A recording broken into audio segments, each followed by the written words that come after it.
The 2021 NFL Draft is knocking at our door. It's less than 48 hours away, and, here is my mock draft. About 7 minutes ago, we learned that Teddy Bridgewater was being traded to the Denver Broncos, but about 2 minutes ago, we learned from Adam Schefter that this does not take Denver out of the QB race. So, does that change up my pick for Denver? No, it doesn't. Anyways, I will be dividing this draft up into 3 videos, part 1, part 2, part 3. 1 to 10 will be part 1, 11 to 20 will be part 2, and then 21 to 32 will be part 3. Let's get it started. The Jacksonville Jaguars open up the NFL draft. Hopefully, right, they should be drafting Trevor Lawrence out of Clemson. If they do not, then I'm sorry, Jacksonville, to the fans who know what they're doing, and to the front office that doesn't. But it's pretty much a guarantee that they're doing it. There's been talks on both sides, Trevor Lawrence and Jacksonville. It's pretty much a surefire thing that Jacksonville's going to select Trevor Lawrence. The Jets. I think the Jets will take Zach Wilson. We learned that a couple weeks ago, Sam Darnold was traded to Carolina. This pretty much made the Jets in prime position to select a QB. And with the second overall pick, I believe they are selecting a future Pro Bowler in Zach Wilson. Wilson can scramble out of the pocket, and even on those plays that are covered well defensively, Wilson can still get out of the pocket, make plays off script, if you will. The 49ers, they got this pick by trading it with Miami, and Miami got it from Houston. So I think almost a month ago, I think there was a huge trade. San Francisco went up to 3, and then the Dolphins in one day, they traded back with the Eagles.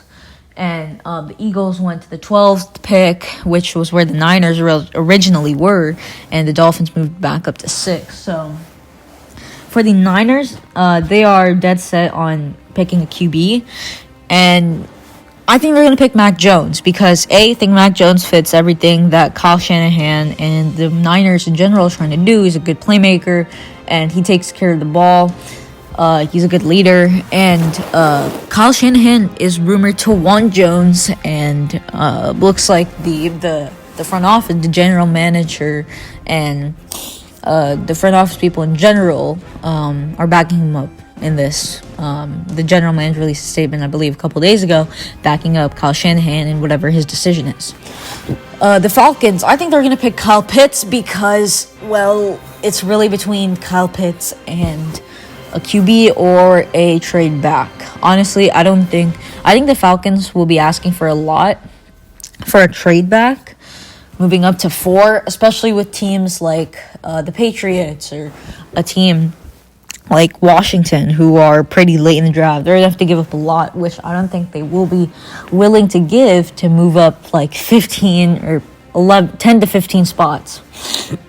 So, and also, Matt Ryan's contract is huge, making him pretty hard to move if the Falcons select a quarterback. That's why I think they're going to go with Kyle Pitts. There's been recent talk about a Julio Jones trade, and the Falcons general manager came out and said that they will have to look into that because of how bad their cap situation is. So Julio Jones probably will end up getting traded, which will give Calvin Ridley that number 1 role, and that locked up number 1 role, and Kyle Pitts is pretty much a receiver tight end mix. Is an amazing guy in terms of getting the ball to, and if you need it, then Kyle Pitts will get it. Just throw it a 50-50 ball, Kyle Pitts will go up and get it. For the Bengals, this is pretty much a toss-up between Penei Sewell, offensive tackle out of Oregon, or Jamar Chase, wide receiver out of LSU. I think they're going to pick Penei Sewell because there's a reason Joe Burrow tore his ACL and his MCL, and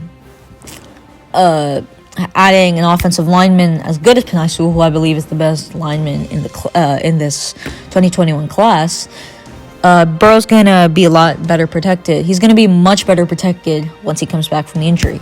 The Dolphins at 6. Dolphins are definitely targeting a playmaker here because, their best playmaker is it's either Devontae Parker or Mike Gesicki. So you want somebody better from that aspect. And that's why I believe the Dolphins are going to select Jamar Chase out of LSU. Chase, in my opinion, is the best receiver in this class. I know we took last year off, but man's probably been training really hard for the draft, and he can produce. He's big-time playmaker, and he can get those contested. He can go up, get those contested 50-50 balls, and that's what I feel like the Dolphins need with Tua being a young QB and having him throw up a lot of those.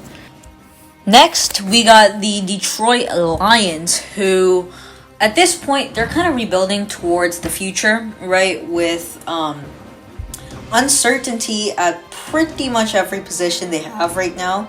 I feel like Detroit should target a wide receiver in this round, and I think that's what they're going to do. I have the Lions picking Jalen Waddle. The Lions need receiver help bad. The receiving core is absolutely terrible right now. And for the Lions to have any chance of succeeding with Jared Goff and DeAndre Swift, they need some good receivers. So that's who I'm picking for the Lions. Moving on to Carolina. As I said before, Carolina traded Teddy Bridgewater away. And there is definitely a possibility that Sam Darnold does not work out. Right? Because Sam Darnold's not produced anything big. Carolina's taking a bet that he can produce things. He can produce big things, but that's not a surefire thing, right?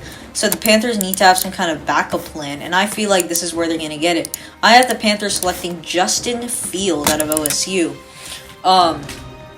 Fields is everything you want in a quarterback, and I feel like he symbolizes a lot of what the Panthers have been doing for the past 10 years or so, like with Cam and everything.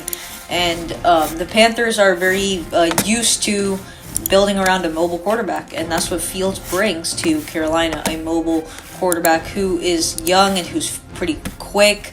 So it'd be a great pick for Carolina and for Fields. It would be a great match. Moving on to the Denver Broncos, I have them selecting Trey Lance.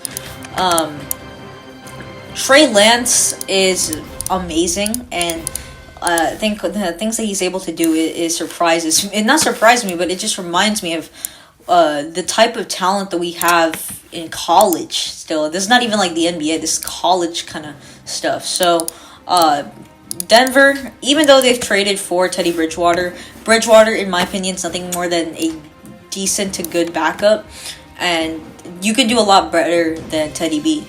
Right? And also you can do a lot better than Drew Lock. So I feel like the Broncos are still going to be in the market for a good QB, and that's what Trey Lance brings to this team. Moving on to the last pick of the draft, the Dallas Cowboys. I have them selecting J.C. Horn. It's between him and Patrick Surtain, and from rumors we've heard, the Cowboys prefer Horn over Surtain, so because of that, that's pretty much why I'm picking Horn as their pick.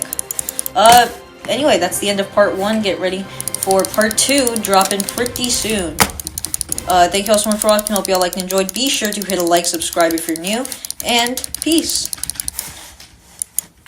Is